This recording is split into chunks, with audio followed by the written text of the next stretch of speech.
महिन्यातच काहीतरी मोठं घडणार होतं, तेही धोकादायक.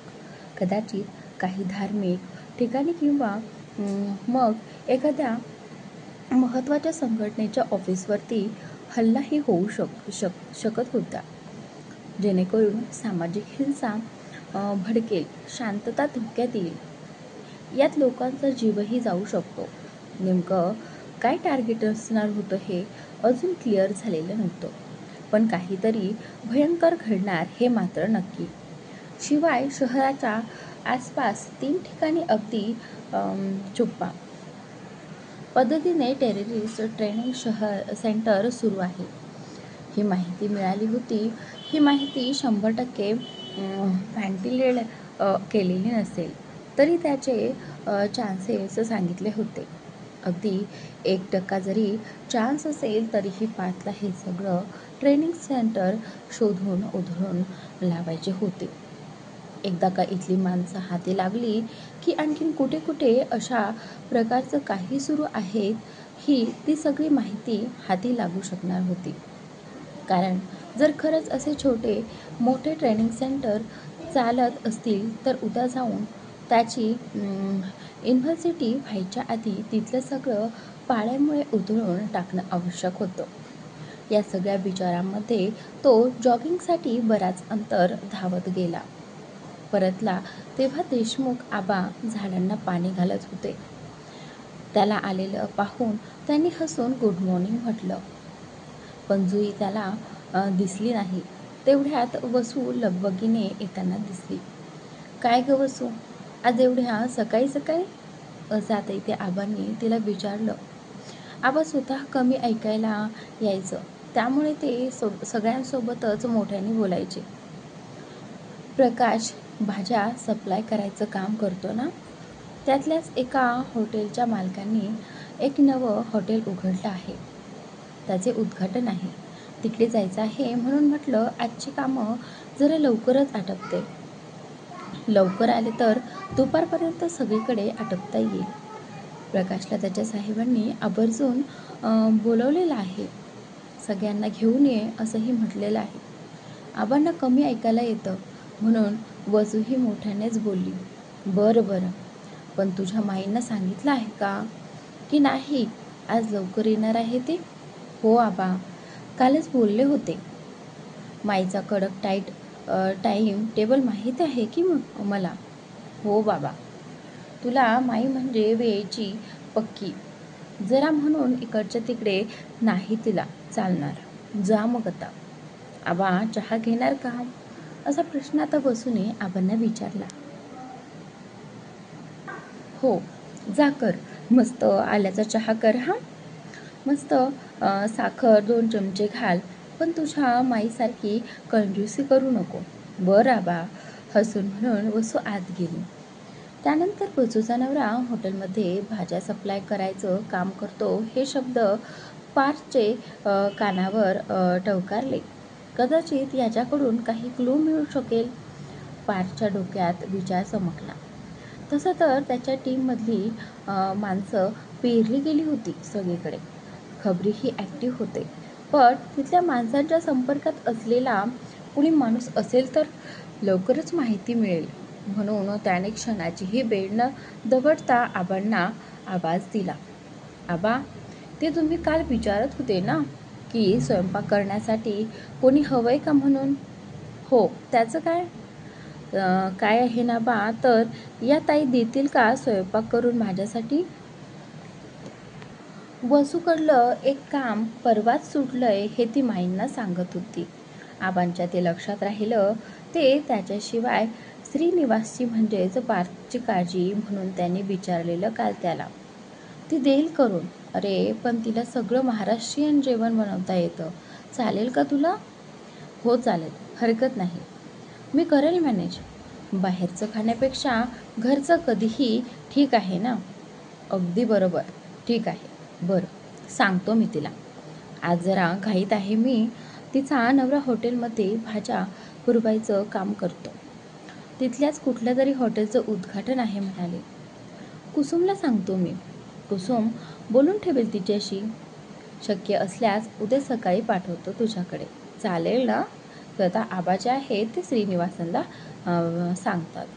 हा ठीक आहे आबा, थँक्यू आबा. एव्हाना अमरही उठलेला असेल. आळस देत हात स्ट्रेच करत तो बाल्कनीमध्ये आला. इकडे तिकडे पाहत समोर लक्ष केलं आणि नजर तिथेच स्थिरावली. वाईन कलरच्या फुल बॉडी योगा ड्रेसमध्ये जुई सूर्यनमस्कार घालत होती. भरपूर उंची, हायपोनी सुडोल बांधा आणि सकाळच्या शीतल प्रसन्न वातावरणासारखेच तिच्या चेहऱ्यावरचे भाव. अमरसुद्धा काही वेळ पाहतच राहिला तिच्याकडे. तिकडूनच नजर हटवून खाली बोलत होता. आता इथे पार्थ 2 वयस्कर माणसांसोबत बोलत होता. दीक्षितांच्या बाजूला राहणारे जोशी 2 दिवस गावी गेलेत. त्यांची ओळख करून देत होते. पार्थला जड जाते होते हे सगळं, पण नाईलाज होता. कोणी ओळखायला नको, कुणाशी संपर्क नको म्हणून त्याने इथे राहण्याचा निर्णय घेतला. पण इथे तर त्याचा शेजारी संपर्क आणि ओळख वाढतच होती आबांच्या कृपेने. जोशी आणि आबा दीक्षितांची दोघांचीही 1-2 वाक्य बोलून उशीर होतोय सांगत तो आत आला. काय रे तू तर म्हणाला कोणाशी संबंध नको, उगाचच ओळख नको म्हणून इथे राहतोय, पण इथे तर तुझे ओळखपत्र वाढतच चाललंय असं आता अमर त्याला म्हणतो. अरे त्या आबांनी ओळख करून दिली बाजूच्यांशी, मग काय म्हणू त्यांना? नका करू देऊ माझी ओळख, काही इंटरेस्ट नाही मला असं म्हणू का? तेही खरंच आहे म्हणा, पण बाकीही इंटरेस्टेड शेजारी आहेत मात्र तुला, म्हणजे? आता तो विचारतो. वरून आताच समोरचा देखावा पाहून आलो. बाकी काहीही म्हण पार्थ, तुझ्यासाठी हे मिशन फारच एक्सायटेड असणार आहे. माझ्यासाठी माझं प्रत्येकच मिशन चॅलेंजिंग आणि एक्सायटिंग आणि तेवढंच महत्त्वाचं असतं. पार्थ पायातले शूज काढत म्हणाला. सगळ्या युनिटला माहीत आहे, पर इसकी बात तर अलग ही है. ही जुई भारी आहे राव. आगे के 3 महीने तुम्हारा दिल लगा रहेगा और क्या पता सही में दिल लग जाए. बोलत अमरने फ्रीज मधली पाण्याची बॉटल काढून तोंडाला लावली. झालास तू पुन्हा सुरू? कालची प्यायलेली उतरली नाही अजून वाटते, आणि मी काही इथे हा टाइमपास करायला नाही आलोय. चढायला पिऊ कुठे दिलीस तू, आणि मी कुठे टाइमपासबद्दल बोलतोय? यार पार्थ, खरंच किती स्टोन हार्टेड आहेस तू.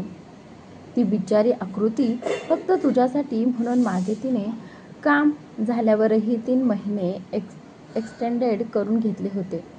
सेम डिपार्टमेंटमध्ये कोचिनला असताना. खरंच मनापासून आवडला होतास तू तिला, पण या तू चक्क तोंडावर नकार दिलास. मला जर कुठल्या पोरीने असं स्वतःहून येऊन प्रपोज केलं असतं तर मी एका पायाच्या एका बोटावर तयार झालो असतो. पार्थ त्याच्या बोलण्यावर त्याच्याकडे पाहून हसला. फक्त मी तिला आवडत होतो आणि फक्त तिचं माझ्यावर प्रेम होतं सो कॉल्ड, म्हणून मी हो म्हणायला हवं होतं का? मुळात ना मला असल्या कुठल्या भानगडीत अडकायचं होतं नाही. भावा तू चुकतोय. भानगडीत अडकणं नाही म्हणत याला. प्यार के रेशमी धागों में बंधना कहते हैं इसे.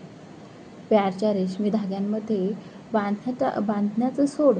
मला एक महत्त्वाचा धागा मिळाला आहे, म्हणजे सध्या तरी पाण्यात दगड मारून बघतोय, बघूया काही हाती लागतंय का ते, म्हणत त्याने वसूच्या नवऱ्याबद्दल अमरला सांगितलं. उद्या मी तिकडे आलो की काहीतरी काम काढून रिझन सांगून तिच्या नवऱ्याला भेटतो. या लोकांच्या सहज केलेल्या ऑब्झर्वेशनमध्ये कधीही महत्त्वाचे क्लू असतात. अमर म्हणतो, अगदी बरोबर. कुठे आणि कधी भेटायचे ते सांगतो ना. भावी हॉटेलचा मालक म्हणून तुलाच यावं लागणार आहे. पार्थ हसून नॅपकिनने चेहरा पुसत म्हणाला, नक्की येईल. बरं. त्या समोरच्या आजोबांनी एवढं बोलत होता. ही जुई करते काय माहीत पडेल का तुला? तुला काय रे एवढा इंटरेस्ट येऊन पडलाय?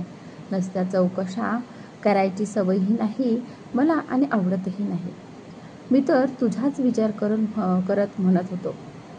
किती दिवस हा असा एकटा राहणार आहेस तू? की तू ठरवलंच आहेस की लग्न वगैरे करायचंच नाही म्हणून? मी म्हणजे डायरेक्ट लग्नाचं नाही म्हणत मी, पण तू आजवर कुठल्या रिलेशनशिपमध्ये राहिला नाही. दूर असलं तरी, अगदी 24 तास सोबत नसेल तरीही प्रेम हवं रे आयुष्यात. मला या सगळ्यांचा विचारच करायचा नाही. अरे आपलं लाईफ हे असं, आज इथे तर उद्या तिथे. कशाचा म्हणून भरोसा नसतो. कशाला कोणाला आशेला लावून ठेवायचे? आणि खरं तर मला माझ्यामुळे आणखी कोणत्या लाईफ स्टेकवर राहायला नको आहे. आपण अशा ठिकाणी काम करतो आहे जिथे तुमच्यावर प्रेम करणारी माणसं तुमची कमजोरी बनतात. म्हणून मी हा असाच बरा आहे, सिंगल. ना दिल्लगी ना दिलकी लगी, असं आता इथे पार्थ जो आहे ते अमरला उत्तर देतो. ये तो तुम अभी बोल रहे हो पार्थ बाबू, पर प्यार हो जाएगा तो नहीं रहता दिल पर कोई काबू. शाळेला शायरी बनवली रे मी. बाबू काबू मस्त जमले ना. अगर उगाचच आपल्या फुटकळ शायरीवर गौरवांनी झाल्यासारखं म्हणाला. पण मग पार्थचे एक्सप्रेशन पाहून त्याने सावरत पुन्हा म्हटलं, बरं ही नाही आवडली का? थांब दुसरी ऐकवतो. मिलावट है तुम्हारे इश्क में इन और शराब की, मिलावट है तुम्हारे इश्क में इन और शराब की, कभी हम महक जाते हैं तो कभी बहक जाते हैं. अमर अगदी शायराने अंदाजमध्ये हातवारे करत स्वतःच वा वा म्हणायला लागला. तसं पार्थने जस्ट काढून ठेवलेला जोडा त्याच्या दिशेने भिरकावला. तो चुकवतच अमरने तिथून पळ काढली. तुझा हा मुशायरा आटोपला असेल तर रेडी हो. संकेश्वरला भेटायला जायचे, मेसेज आहे त्याचा. आणि बाहेर निघताना उगाचच मला पार्थ पार्थ करून आवाज देऊ नको. श्रीनिवासन नाव आहे माझं सध्या, लक्षात ठेव. सहानी सर सुद्धा फोनवर याच नावाने बोलतात माझ्यासोबत. तो बाहेरूनच ओरडून म्हणाला. अमर फ्रेश व्हायला पळाला खरा, पण त्याने जाता जाता FM ऑन केला आणि RJचा आवाज पार्थच्या कानावर पडला. प्रेम या अडीच अक्षरी शब्दापासून दूर पळणाऱ्या कुणाच्या तरी नजरेच्या डोहात हसून जायला घाबरणाऱ्या सगळ्यांसाठीच आज हे गाणं डेडिकेट केलं आहे. तर ऐकू या कुमार सानू आणि अनुराधा पौडवाल यांच्या आवाजातला दिल की कश्मकश बया करने वाला ये नगमा. दिल है कि मानता नहीं, ये बेकरारी क्यों रही है जानता ही नहीं. ओ हो तो हो दिल के है मानता ही नहीं, मुश्किल बड़ी है रस्मे मोहब्बत में जानता ही नहीं. नेमका त्याच वेळी जुईनेही आवडताना FM केलेला आणि तिकडेही हेच गाणं वाजत होतं. इतक्या लवकर काही त्यांची लव्ह स्टोरी सुरू होणार नाही. अजून तर संभाषणसुद्धा झालं नाही, पण लवकरच होईल आणि हळूहळू प्रेमसुद्धा. पण ते कधी आणि कसं होणार आहे हे जाणून घेण्यासाठी आपली स्टोरी ऐकत राहा. संकेश्वरला भेटायला म्हणून अमर आणि पार्थ दोघेही तयार झालेत. तुझ्या घरात नाश्त्याला काही आहे का? पोटात कावळे ओरडत आहेत.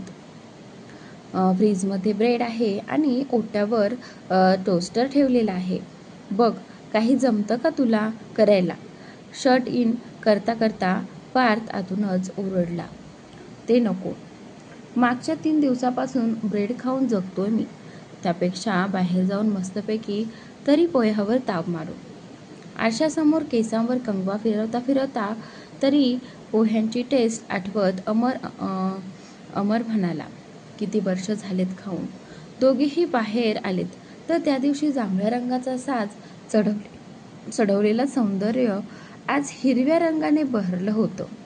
हिरव्या रंगाचा प्लेन सलवार सूट, केसांची वेणी, कपाळावर टिकली, साधं निरागस मनमोहक असं रूप, पण त्या गोड चेहऱ्यावर आज वैतागलेले भाव होते. जुईला आज कॉलेजला जायला खूप उशीर झालेला, नेहमीपेक्षा. फायनल इयर असाइनमेंट सबमिशन होतं. बऱ्याच वेळापासून स्कूटीला किक मारत होती, पण ती काही केल्या सुरू होत नव्हती. एक वार तिच्याकडे पाहून पार्थने त्याची कार अनलॉक केली. तिची धडपड प्रयत्न करूनही दुर्लक्षित करता आली नाही.